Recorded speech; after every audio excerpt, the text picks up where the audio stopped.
Welcome back. आप सभी लोगों का बहुत बहुत स्वागत है मेरे यूट्यूब चैनल पर। चलिए आज हम लोग देखेंगे एक बहुत ही महत्वपूर्ण ऑनलाइन क्लास के माध्यम से एक रोड मैप, एक खास एग्जाम के प्रिपरेशन से संबंधित। आज किसी सब्जेक्ट की बात नहीं होगी, आज कोई विषय वस्तु हम नहीं बताने वाले हैं। आज हम बात करने वाले हैं आपके लिए कि कैसे हम एक देश स्तर पर प्रतिष्ठित एग्जाम को आसानी से क्रैक कर सकते हैं। जो भी पढ़ाई कर रहे हैं किसी न किसी जॉब के लिए कर रहे हैं, सबको जॉब चाहिए और जॉब के लिए जो सिलेबस है उसके हिसाब से अलग अलग पैटर्न है, अलग अलग एग्जाम की तैयारी और हर एग्जाम के लिए अलग एक प्लान होता है, रोड मैप होता है जिसके द्वारा हम उस एग्जाम को क्रैक करते हैं। और ध्यान रखना है सबसे पहले तो कि किसी भी एग्जाम को या किसी भी कार्य को सफलतापूर्वक पूरा करने के लिए सबसे ज्यादा महत्वपूर्ण जो बात है या घटक है या फैक्टर है वो है उस कार्य की कार्य योजना, प्लानिंग। अगर हम योजना अच्छा बनाएं तो सफलता की संभावना बढ़ जाती है, तैयारी का तरीका आसान हो जाता है और कार्य भी हम सही तरीके से कर पाते हैं। तो इसी को ध्यान में रखकर एक ऐसे एग्जाम के बारे में आज हम चर्चा करने जा रहे हैं जो हर विद्यार्थी के जीवन में बचपन से ही एक उम्मीद होता है, एक सपना होता है, ड्रीम्स होता है कि हम उस ड्रीम को पूरा करें और एक अच्छे सक्सेसफुल प्रतिष्ठित व्यक्ति के रूप में अपने आप को अपनी नजरों में और समाज की नजरों में, परिवार की नजरों में स्थापित कर सके। और इसी के लिए हम लोग पढ़ाई की शुरुआत करते हैं। पढ़ाई करने का आज मेन उद्देश्य यही हो गया है कि हम अपने आप के व्यक्तित्व को बना सके। पढ़ने के लिए जो पढ़ाई है उसका मेन मोटो है अपने लक्ष्य को प्राप्त करना। तो इसी के संदर्भ में आज मैंने यहां पर एक हेडिंग दिया है आपको, कैसे बने बीपीएससी अधिकारी। तो बीपीएससी अधिकारी यूपीएससी के बाद जो पब्लिक सर्विस कमीशन का देश स्तर पर कार्य होता है, वो देश स्तर पर जो एग्जाम होता है यूपीएससी का, उसके बाद अगर एग्जाम की बात करें तो यूपीएससी के बाद ये सबसे बड़ा एग्जाम है किसी भी व्यक्ति के लिए। और इसमें सफल हो जाने का मतलब होता है कि हम अपने जीवन में जो हमारा लक्ष्य है उसमें हम अपने आप को प्रमाणित कर पाए, सफलता प्राप्त कर पाए। और ये ध्यान रखना है कि ये जो बीपीएससी नाम है, Bihar public service commission, Bihar लोक सेवा आयोग, या यूपीएससी की बात करें तो उसपे संपर्क अच्छे हो, केंद्र स्तर पर है, ये राज्य स्तर पर है। हमारी सफलता में सबसे बड़ा बाधक क्या है कि हम किसी चीज के बारे में खुद को आकलन नहीं कर पाते हैं अच्छे से कि हम इस लायक हैं भी कि नहीं। हम बहुत सारे बैचेज में पढ़ाए हैं, बहुत सारा ऑफलाइन ऑनलाइन या जो भी क्लासेज होता, तो बहुत कम ही बच्चे ऐसे होते हैं जो आकर ये कहते हैं कि सर हमको बीपीएससी की तैयारी करनी है। सभी ये कहते हैं कि हमको जॉब चाहिए, वो एसएससी हो, रेलवे हो, बैंकिंग हो, ग्रुप डी हो, इसी सब के एग्जाम को फ्रेम करके वो तैयारी को शुरू करते। और बीपीएससी यूपीएससी की बात करें तो इसके बारे में तो तैयारी तो छोड़ दें, सोचना भी पसंद नहीं करते कि हम बीपीएससी कर सकते। इसके पीछे का वजह कि हमें खुद के बारे में आकलन ही नहीं होता कि हम कर क्या सकते। और यही हमारे लिए सबसे बड़ा बाधक है हमारी सफलता। तो पहले तो कि आप फ्रेम करें कि हां आप अधिकारी बनने के योग्य हैं और आप में वो कैलिबर है, क्षमता है कि इस एग्जाम को आप आसानी से क्रैक कर सकते हैं। खुद पर विश्वास बनाएं। जब तक आप खुद विश्वास नहीं अपने आप पर करेंगे तब तक स्टैमिना नहीं आएगा। एक छोटा सा एग्जांपल देता हूं जिससे आपको बातें समझ में आ जाएगी। आपको पता होगा हमारे पौराणिक कथा रामायण में सबसे महत्वपूर्ण भूमिका हनुमान जी ने निभाया। सीता की खोजने की बात हो, राम को लक्ष्मण बाण से बचाने की बात हो, या कई दुर्गम परिस्थितियों में हनुमान जी ने राम जी का साथ दिया, और इसी की वजह से सीता को वो ढूंढ पाए, सीता को वहां से ला पाए अयोध्या वापस। लेकिन आपको पता होगा कि जब बजरंगबली हनुमान जी खोजने निकले थे तो उनको भी पता नहीं था कि हम खोज भी पाएंगे। और खोजते खोजते जब वो समुद्र किनारे पहुंचते हैं और उनको एक गिद्ध जो जटायु का भाई था ये बताता है कि लंका इस समुद्र के उस पार है और उसका राजा रावण है, और वहीं पर सीता को एक बागीचे में बंधक बनाकर रखा गया जो बहुत दूर था, जो दिखता भी नहीं था। और तब यह समस्या उत्पन्न हो गई उनके बीच में कि अब इस समुद्र को लांघा कैसे जाए, कौन लांघ कर जाएगा सीता का पता करने। तो जामवंत याद दिलाते हैं बजरंगबली को, कह रहे तुम में तो क्षमता है, तुम ये समुद्र क्या, तुम तो सूरज तक पहुंच गए और सूरज को निगल गए, वो भी बचपन काल में, अभी तो तुम युवा हो और तुम्हारे पास वो कैलिबर है कि तुम इससे भी बड़े समुद्र को लांघ सकते हो। तब बजरंगबली को एहसास हुआ कि सचमुच मैं ऐसा कर सकता हूं, और तब जाकर के उन्होंने समुद्र को लांघा, कई बाधाओं को पार करते हुए लांघा, सीता मां का पता किया और फिर वापस आकर के राम को संदेश दिया कि रावण के कब्जे में सीता मां है, उनको छुड़ाना पड़े। तो क्षमता है, हम सब में क्षमता है इसको क्रैक कर दे। जो बीपीएससी है बहुत बड़ा एग्जाम नहीं है, बहुत आसान है, हम प्रमाणित कर देंगे कि कैसे आसान है। और तब आप अपने अंदर के क्षमता को जागृत कीजिए और आसानी से आप इसको क्रैक कर सकते हैं। अब यहां ध्यान रखना है कि बीपीएससी आसान कैसे। अब आसानी की बात करें तो यहां जो पढ़ना है वो एक विषय पढ़ना है जिसका नाम यहां समान अध्ययन, यही विषय पढ़ना। और पढ़ने के अलावा एक चीज तय है कि यहां पर जो चीजें पूछी जाती है उसका बहुत सारा आकलन या अनुमान आप पहले से लगा सकते हैं कि यही चीज पूछा जाए। तो दो चीज हो गई बात है। पहला कि सिलेबस फिक्स हो गया कि आपको सिर्फ जीएस पढ़ना, जीएस के अलावा कुछ पढ़ना नहीं। अगर इसके अलावा अन्य एग्जाम की बात करें, इवन आप रेलवे की बात करें, एसएससी की बात करें, बैंकिंग की बात करें, तो मैथ पढ़ना पड़ता है, रीजनिंग पढ़ना पड़ता है, इंग्लिश पढ़ना पड़ता है, जीएस पढ़ना पड़ता है, तो कई सिलेबस हो जाता।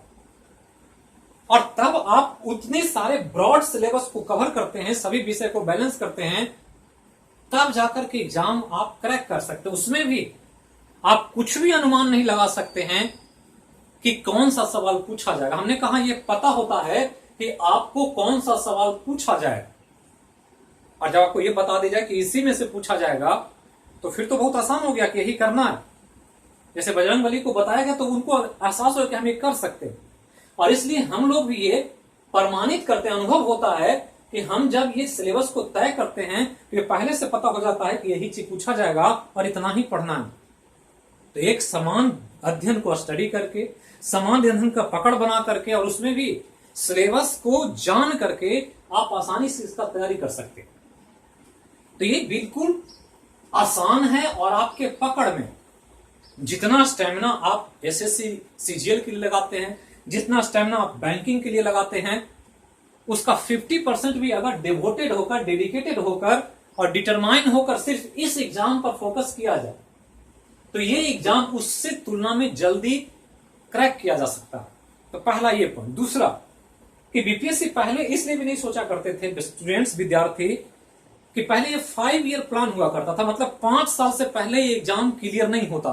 पीटी से लेकर इंटरव्यू होने तक 5 साल लग जाते थे। मतलब एक एग्जाम आपको बीपीएससी देना है तो 5 साल आपको तय करना पड़ता था, लंबा सफर। और एक चांस मिस किए तो 10 साल हो गया, दूसरा बार बैठने के लिए 10 साल लगेगा।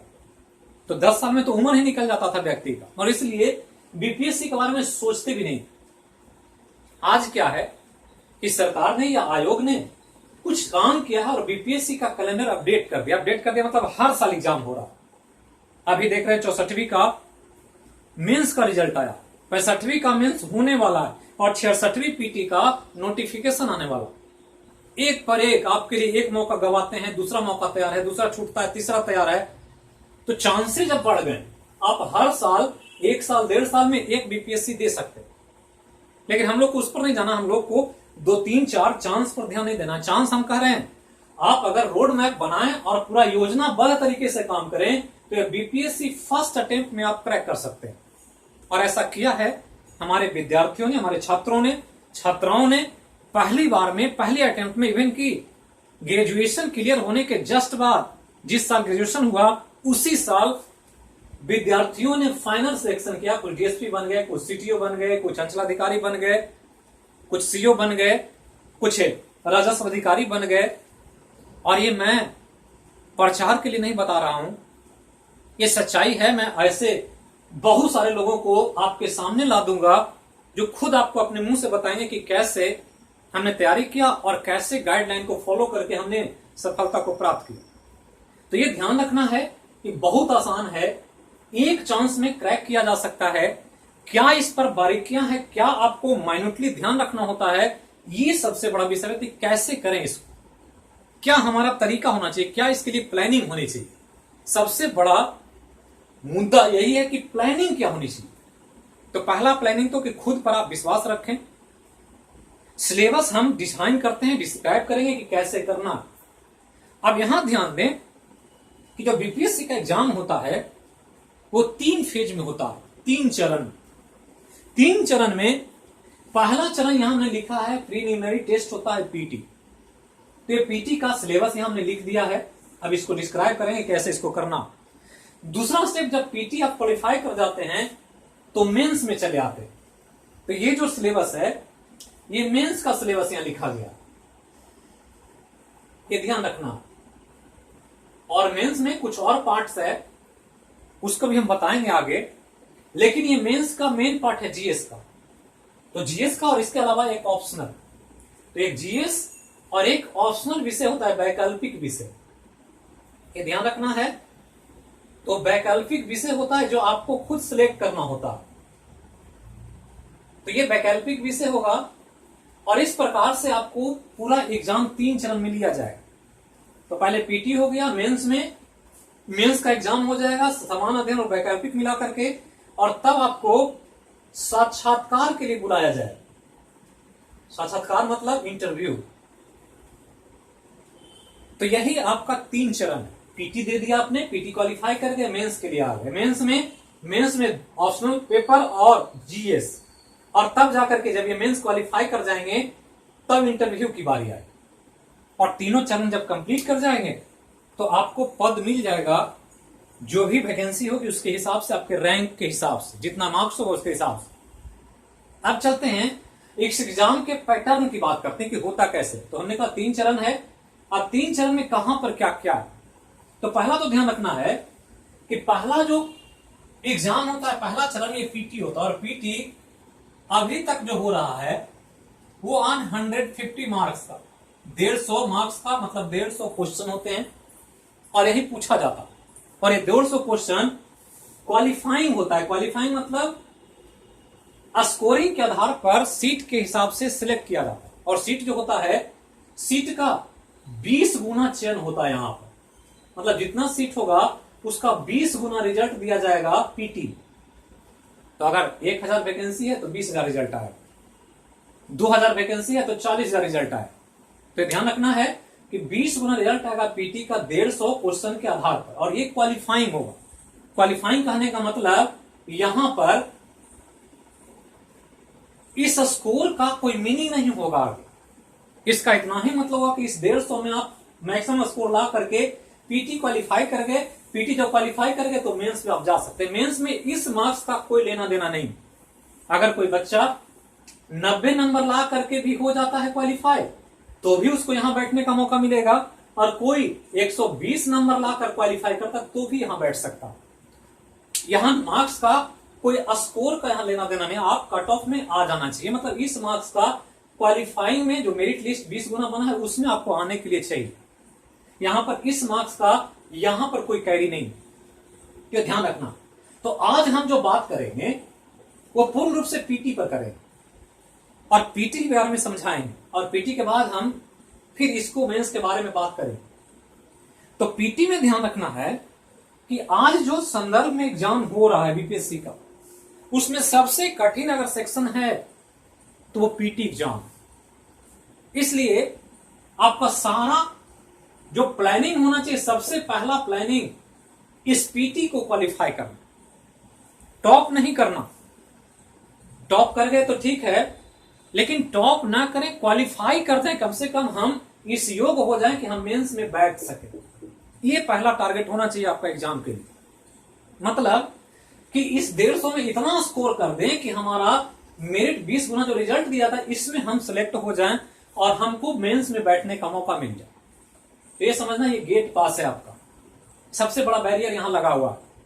अगर ये बैरियर आप तोड़ देते हैं तो इधर बहुत आसान हो जाता है पास करना। ये बिल्कुल आसान है मेंस। जितना आप पीटी पर ताकत लगाते हैं उसका 50% ताकत लगा देंगे तो मेंस हो जाए। और ये हम प्रमाणित करेंगे जब मेंस के बारे में आपको बताएं कि कैसे मेंस आसान। तो पहले हमने कहा कि सबसे ज्यादा टफ सेक्शन पीटी, इसलिए यहां देखा जा रहा है, हम जो एग्जाम कंडक्ट कर रहे हैं, बहुत सारे बैचेस को हम कंडक्ट करते हैं, बहुत अच्छे अच्छे विद्यार्थी भी इस पीटी को क्वालिफाई नहीं कर पाते हैं। कभी 1 नंबर से, कभी 2 नंबर से, कभी आधा नंबर से छूट जा रहे हैं। बहुत अच्छी तैयारी है उनकी। अगर उनका पीटी में रिजल्ट हो जाए तो मेंस निश्चित तौर पर वो निकाल सकते हैं, लेकिन वो पीटी क्वालिफाई नहीं कर पाते। और इसलिए सबसे ज्यादा फोकस आपको पीटी पर करना। पहला स्टेप बाय स्टेप काम करें। कुछ लोग करते हैं कि पीटी मेंस दोनों साथ लेकर चलते हैं, तो ये गलत नहीं है, लेकिन योजनाबद्ध तरीका जो होता है तैयारी का, कि अगर कोई इनिशियल स्टेज में तैयारी शुरू किया बीपीएससी का, पहली बार देना है तो वो एक एक स्टेप क्रॉस करे। पहले पीटी को क्रॉस करे, पीटी के बाद मेंस का टाइम आ जाए तो मेंस करे, और मेंस के बाद फिर साक्षात्कार की काम करे। तीनों काम एक साथ करेंगे तो तैयारी मुकम्मल नहीं हो पाएगी। तो पहला तो ध्यान रखना है कि पीटी कैसे क्वालिफाई किया जाए। तो पीटी क्वालिफाई करने का जो सबसे बड़ा सूत्र है, उस सूत्र को ध्यान रखना है कि 150 मार्क्स का एग्जाम होता है और इसके लिए 70% स्कोर लाना जरूरी होता है। मतलब आपको 70% स्कोर पर टारगेट करना है। तो 70% निकालें इसका, 150 का, तो ये हो जाता है आपका 105 मार्क्स। ये ध्यान रखना, मतलब 150 में 105 नंबर लाना है। अब 105 का आप तैयारी कर रहे हैं, इतना अगर आ रहा है तो आपको मेंस में बैठने से कोई रोक नहीं सकता। रिजल्ट जो होता है वो ध्यान रखना है कि 100 ±5 नंबर, मतलब 100 से 5 नंबर ऊपर भी जा सकता है, 100 से 5 नंबर नीचे भी आ सकता है। कभी 95 में भी हो जाएगा रिजल्ट, कभी 98 में होगा, कभी 100 पर जाएगा, लेकिन 105 क्रॉस अभी तक नहीं किया। मतलब कि अगर 105 का हम टारगेट लेकर चलें तो हमारा पीटी निश्चित तौर पर गारंटेड होता है कि हम पीटी क्वालिफाई कर रहे हैं। ये ध्यान रखना। तो ये टारगेट आपका होना चाहिए ताकि आप पीटी मिस ना करें। तो 70% स्कोर लाना बहुत आसान है। क्यों आसान है? क्योंकि एक चीज अभी तक जो है कि यहां पर निगेटिव मार्किंग नहीं है। ये ध्यान रखना। अभी तक हो सकता आगे लागू हो जाए, तो लागू जब हो जाएगा तो फिर योजना हम लोग को बदलनी पड़ेगी, लेकिन अभी तक निगेटिव मार्किंग नहीं है। तो निगेटिव मार्किंग नहीं है तो 150 में 105 नंबर आप ले आए किसी भी तरीके से, आपका रिजल्ट हो जाता है। 105 के 95 में भी होगा रिजल्ट, लेकिन 105 अगर रहेगा तो नहीं होने वाली कोई बात ही नहीं है। चाहे वो वैकेंसी 100 सीट दे या वैकेंसी 1000 सीट दे, 100 देगा तो भी रिजल्ट हो जाएगा 105 में, और 1000 सीट देगा तो भी 105 में रिजल्ट होगा। इसलिए आपका पहला एम होना चाहिए टारगेट कि हम इस 150 में 105 नंबर कैसे ला सकते हैं। तो इसी पर हम आज आपको एक तैयारी का तरीका बताएंगे कि कैसे आप ला सकते हैं 105 नंबर। तो चलिए बात करते हैं अब विषय वस्तु। तो पीटी जो 150 नंबर का है, इस 150 नंबर में इतने विषय वस्तु से सवाल पूछे जाए। हमने 8 विषय वस्तु को यहां मेंशन किया और सबका अभी तक पैटर्न फिक्स है। मतलब सभी सेक्शन में कितना सवाल पूछा जाएगा ये आयोग फिक्स करके रखा है, जो एग्जाम देने के अनुभव से पता लगता है। कोई गारंटी नहीं कैसा है, लेकिन अभी तक ऐसा ही होता रहा। अब यहां ध्यान दें कि जब इतिहास की बात करते हैं, पहला जो सबसे बड़ा विषय है एग्जाम को लिए वो इतिहास होता है। और इतिहास से इस 150 में 40 सवाल पूछा जाता। कभी 40 की जगह 42 भी पूछेगा, कभी 40 की जगह 38 भी पूछ सकता, लेकिन एक औसत 40 मान के चलना। तो पहला सबसे बड़ा विषय इतिहास। अब इतिहास के बाद अगर बात करें तो दूसरा सबसे बड़ा विषय है समसामयिक घटनाक्रम, करंट अफेयर कहते हैं। और इससे दूसरा सबसे बड़ा मेजर क्वेश्चन, जिसका क्वेश्चन की संख्या औसत रूप में हर बार 30 सवाल होता है। इसके बाद नंबर आता है समान विज्ञान का, जनरल साइंस।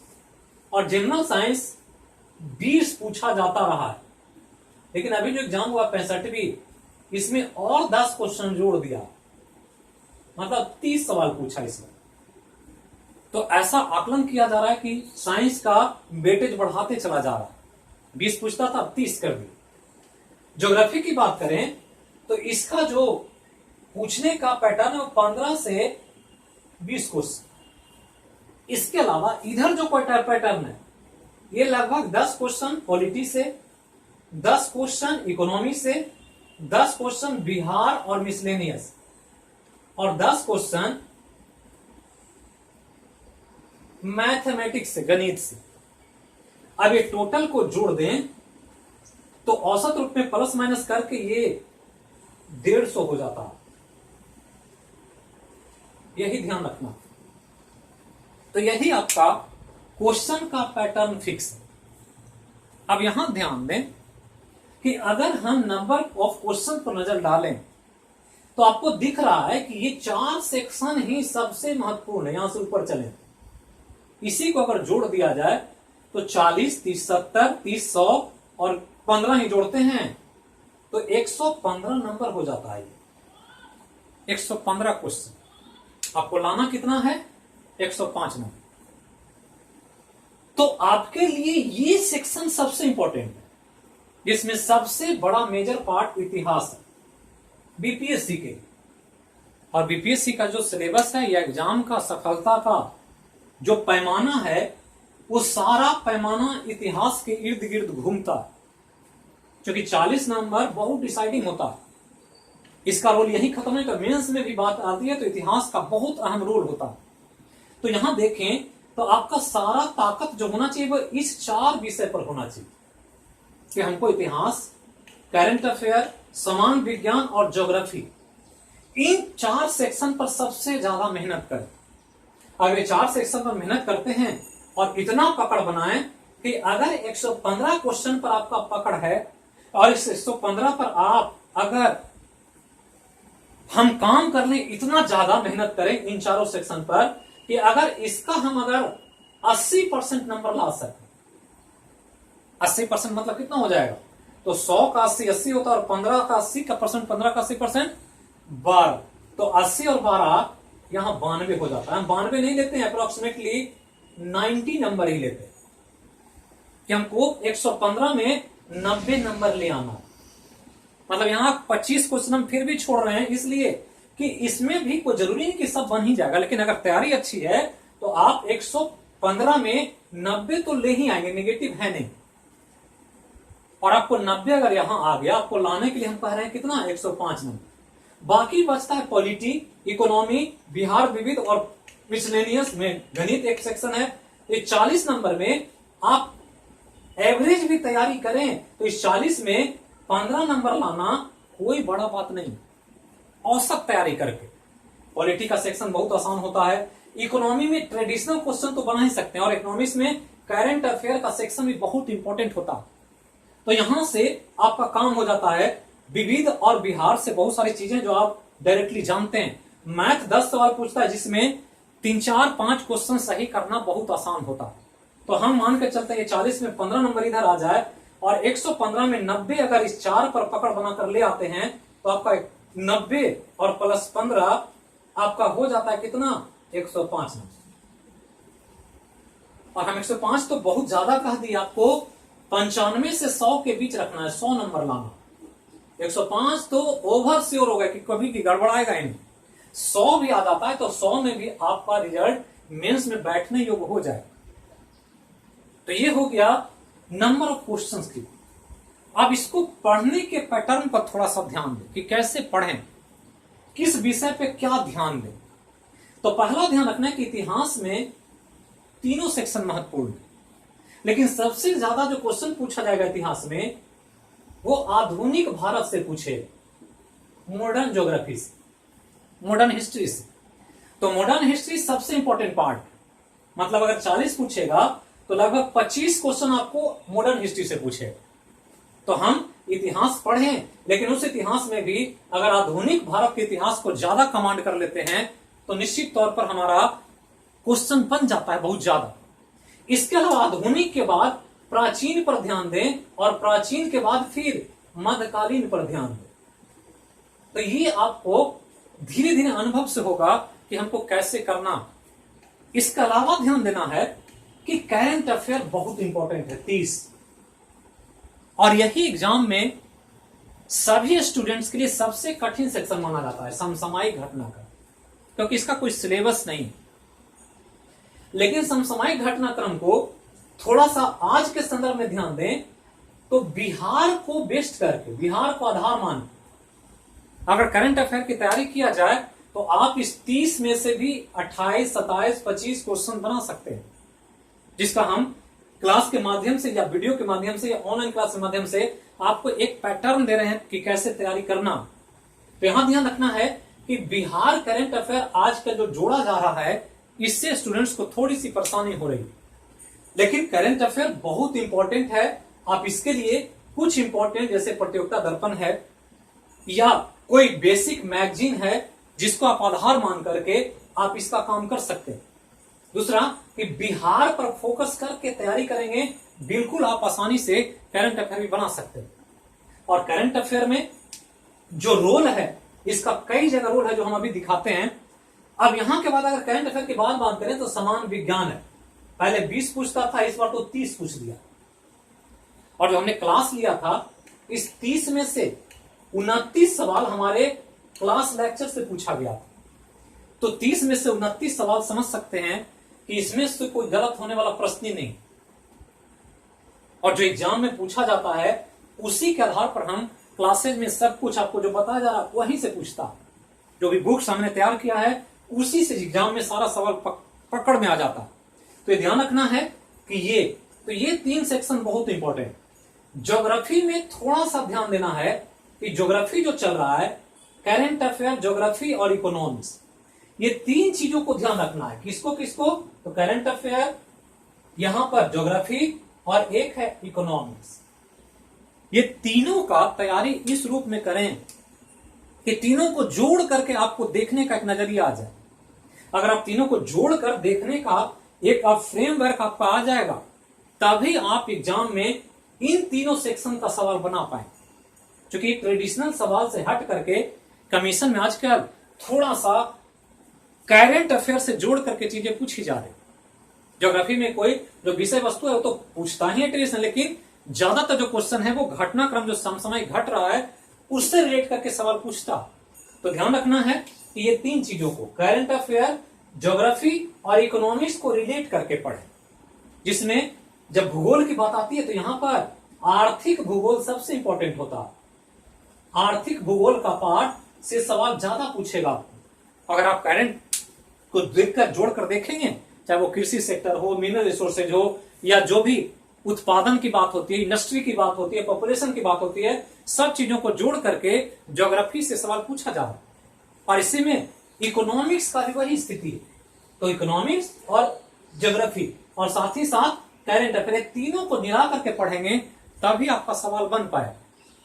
इसके अलावा जब संविधान की बात आएगी तो 10 क्वेश्चन बहुत आसान होता है जो क्लास नोट्स और मटेरियल से सभी पूछे जाते हैं, जिसमें ज्यादातर कॉन्स्टिट्यूशन की बात, संविधान के निर्माण प्रक्रिया की बात, आर्टिकल की बात, या जो संविधान संशोधन होता है उसकी बात, या करंट में जो भी अमेंडमेंट हो रहे हैं, सरकार जो भी चेंजेस ला रही है उससे जोड़ करके संविधान से सवाल पूछा जाता है।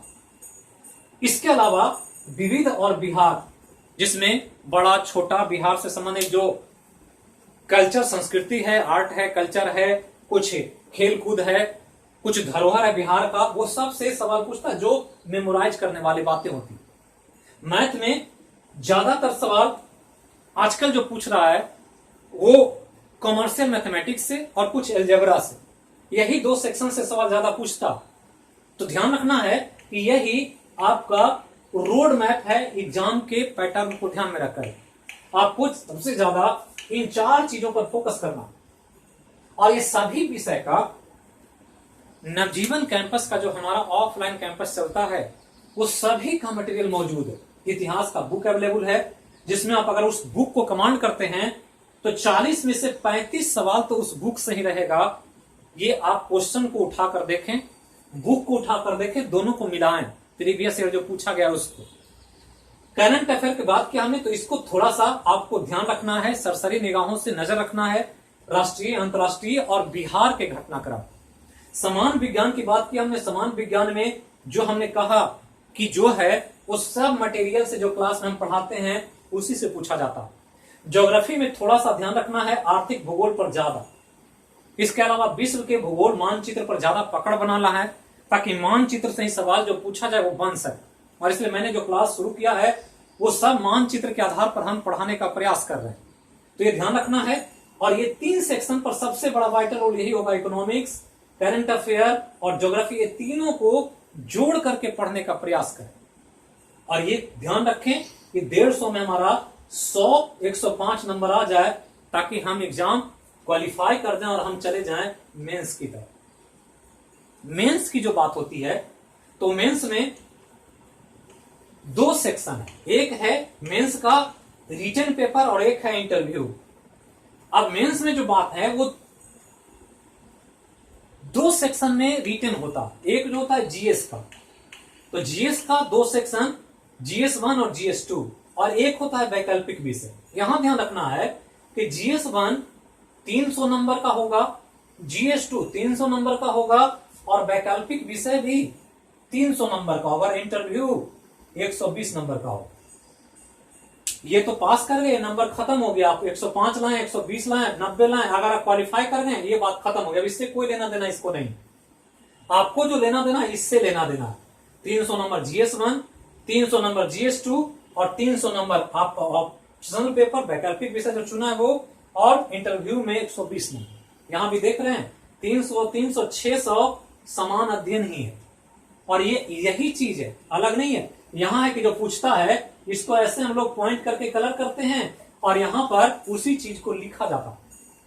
जैसे पूछ देगा कि महात्मा गांधी ने पहला सत्याग्रह कहां शुरू किया, कोई बता सकते हैं? ऑप्शन है खेड़ा, चंपारण या दक्षिण अफ्रीका। तो ऑप्शन क्या होगा? दक्षिण अफ्रीका। भारत में पहला सत्याग्रह चंपारण। तो ये तो हो गया ऑब्जेक्टिव में पूछा जाएगा यही चीज। अब यही चीज जो पूछा जाएगा इसको यहां पर पूछेगा कैसे? तो पूछ देगा कि महात्मा गांधी के दक्षिण अफ्रीका में चलाए गए पहला सत्याग्रह पर दक्षिण अफ्रीका में रहने वाले भारतीयों के जीवन शैली पर क्या प्रभाव पड़ा। तो वही चीज है, अब इसको यहां पर लिखना पड़ेगा।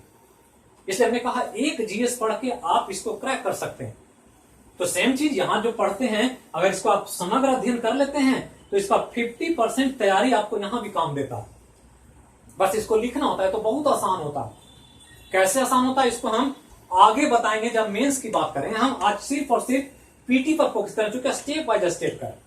तो ध्यान रखना है कि ये 300, 300 और 300 मतलब यहां टोटल हो गया कितना? 900। तो 900 नंबर का ये रिटेन देना होगा, 120 नंबर का इंटरव्यू देना होगा। तो 900 में 120 और जोड़ दें तो हो जाता है 1020। मतलब 1020 पर आपका मेरिट बनेगा। और 1020 में अगर आप 50% नंबर ले आते हैं तो 50% तो बहुत ज्यादा। 50% होता है कितना? 510 नंबर। 500 कितना नंबर? 10 नंबर। तो 510 तो बहुत हो गया, इतना पर तो जाता भी नहीं। आजकल तो स्कोर और गिर रहा है। तो स्कोर 450 से लेकर 500 के बीच अगर नंबर आपका आ जाता है मेंस में तो आप किसी न किसी पद के लिए, पोस्ट के लिए क्वालिफाई कर जाते हैं। और ये ध्यान रखना है, इस पीटी एग्जाम के बाद मेंस के लिए आपको लगभग 4 से 5 मंथ का समय मिलता है। ये मिनिमम 6 मंथ में मिल सकता है। और अगर पीटी आपका क्वालिफाई कर जाते हैं, मतलब आप दे कर आए एग्जाम और आपको लग जाए कि हमारा 100 नंबर आ रहा है, तो उस दिन से तैयारी करना शुरू करेंगे मेंस का, आप आसानी से ये सब विषय को कमांड कर पाए। तो यही सबसे इंपॉर्टेंट पार्ट है, क्योंकि इतना नंबर तो लाना होगा आपको, तभी मेरिट बनेगा। तो जब ग्रेजुएशन में लिखे थे 5 क्वेश्चन लिखने की बारी आती थी, वही तो सेम चीज है जो पढ़ते हैं पीटी में, वही चीज मेंस में, और इसी से इंटरव्यू में भी सवाल पूछा जाएगा। तो बिल्कुल आसान है, जो आप आसानी से क्रैक कर सकते हैं। तो ये ध्यान रखना है, पहले आपका पूरा फोकस पीटी पर होना चाहिए। दूसरा कि ऑप्शनल विषय के बारे में परेशान नहीं होना। आपका वैकल्पिक ऑनर्स विषय जो भी होगा, ऑनर्स विषय में कुछ भी रहा होगा, आयोग द्वारा जो 36 विषय दिया गया है, उसमें सभी में से कोई भी विषय आप ले सकते हैं। बहुत सारा फोन कॉल्स आता है कि मेरा ग्रेजुएशन में ये है, तो हम कौन ऑप्शनल लें। तो ऑप्शनल लेने का कोई आधार नहीं है। साइंस वाले आर्ट्स रख सकते हैं, आर्ट्स वाले साइंस रख सकते हैं, कॉमर्स वाले साइंस रख सकते हैं, कोई भी जो विषय में आप कंफर्टेबल हो, जो विषय आपको लिखने में ज्यादा अच्छा लगे, जिस विषय में लगता है कि हम ज्यादा अच्छा लिख सकते हैं, आप कोई भी विषय जो भी आयोग के साइट में अवेलेबल है, कोई भी विषय रख करके आप एग्जाम क्रैक कर सकते हैं। तो ये मेंस में क्या करना है, कैसे लिखना है, किन किन विषय के बारे में पूछा जाएगा, इसकी बात हम मेंस के वीडियो में अलग से करें। इसके लिए अलग से हम एक वीडियो बनाएं। तो पहला स्टेप कि आप अपने आप पर विश्वास रखें और पीटी पर पूरा ताकत लगाएं कि पीटी में हमारा ये क्वेश्चन के आधार पर जो सिलेबस आपको पढ़ाया जाता है, उस पर विश्वास रखें और उस पर काम करें। आपको बता दें कि यहाँ के मटेरियल से भी बच्चों ने बीपीएससी में 25 रैंक लाया, सिर्फ मटेरियल्स पढ़ के। और ये भी हम प्रमाणित करते हैं कि ये 150 में जो मटेरियल हमारा उपलब्ध होता है, जो क्लास में हम पढ़ाते हैं, 100 क्वेश्चन उसी से पूछा जाता है। आप मिलाकर देख सकते हैं, अगर वो मटेरियल कमांड है तो 150 में 100 क्वेश्चन डायरेक्टली उससे पूछा जाएगा आपसे। पूछने का पैटर्न बदल सकता है, तरीका बदल सकता है, लेकिन 100 क्वेश्चन डायरेक्टली उस मटेरियल से पूछा जाता है। तो आप समझें कि इतना जब करके आपको दे दिया जाए और सिर्फ एक विषय पढ़ना हो, तो ये कहीं से भी अन्य किसी भी एग्जाम की तुलना में बहुत आसान। तो अपने आप पर विश्वास रखें और एकदम अभी से तैयारी में जुट जाए। जो भी परेशानी हो उसको शेयर करें और हम उसको दूर करने का प्रयास करें। तो इसी के साथ उम्मीद करते हैं कि बीपीएससी का एग्जाम आपके लिए अन्य सभी एग्जाम से आसान हो और आप पहली अटेम्प्ट में इसको क्वालिफाई कर सकें। इसी उद्देश्य से हम ये वीडियो आपके सामने प्रस्तुत कर रहे हैं। तो थैंक यू, फिर मिलेंगे अगले वीडियो।